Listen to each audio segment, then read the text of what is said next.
Reality shows are booming in China.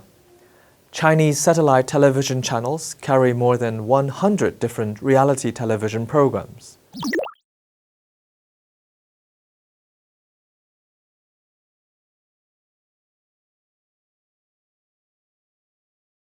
According to an entertainment industry consulting firm, 9 of the 10 most popular programs in China in 2016 were reality shows.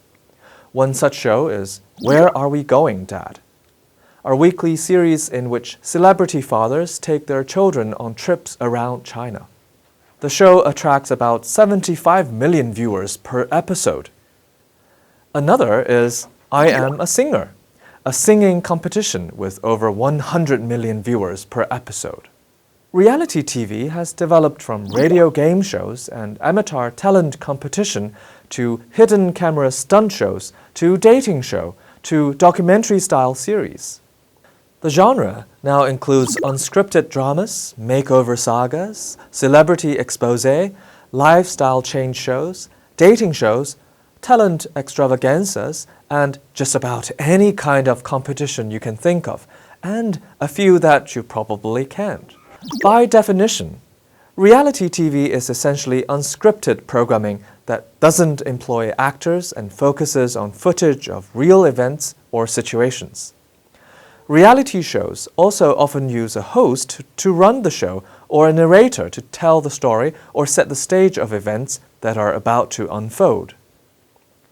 Unlike scripted shows like sitcoms, dramas, and newscasts, reality TV does not rely on writers and actors, and much of the show is run by producers and a team of editors. Because of this, it can be a very affordable programming option from a production standpoint. But how real is reality TV? While it certainly varies from show to show, consider this. While screenwriters are absent from these productions, story developers create concepts for the show, stories which often dictate how participants will act over the course of an entire series. The people who take part in the show were auditioned or hired in some way, and editors typically have an extensive library of footage for each episode, and this resource is readily exploited to create scenes of heightened conflict between participants. Ultimately, reality producers and editors have a lot of control over what happens on the show, just by the sheer fact that they've put the people together in certain situations, and they're controlling what footage gets aired and what doesn't. They can also use a device known as Frankenbiting to edit together conversation excerpts or sound bites to create a whole new dialogue or conversation. Frankenbiting and an experienced editor can essentially create alliances, crushes, fights, and relationships. A producer on a show decides he or she doesn't like the way a particular taped interview went with a contestant. A snip here, a snip there, a little highly selective editing, and the contestant says something he or she didn't actually say. Also, the footage that was captured days apart can come to appear as one scene or situation. Now, check this video to find out some editing tricks of reality TV editors.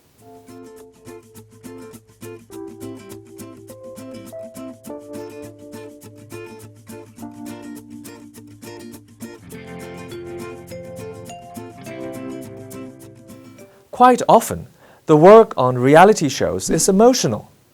Let's look at a few popular reality shows in the US. In romance shows such as The Bachelor, female participants do the emotional work of winning a man's affections. In makeover shows such as What Not to Wear, friends attest to the low self-esteem and high moral standing of participants. And in turn, participants receive services designed to renovate their self-worth. In weight loss competitions, such as The Biggest Loser, the labor not only includes self-discipline, but also the display of emotional ups and downs on the way to fitness. Participants may also be called on to serve as objects of humiliation. In American Idol, for instance, aspiring singers and designers must endure the barbs of Simon Cowell. But that's not all. As media literate viewers, we need to examine the aims and the motivations of reality show producers and their power to shape the lives of participants on and off screen. Reality show participants may even lose control of their public identities. Writing about CBS contracts with participants in Survivor, Professor Deborah Helbert observes, essentially, CBS controls their ability to appear in public and in what type of venue, their ability to talk about the show, and their life stories. CBS owns their public identities and their rights to disclose their private identities. CBS owns the telling of the experiences that made them who they are. Everything a Survivor cast member could communicate to the public might be construed as the property of CBS.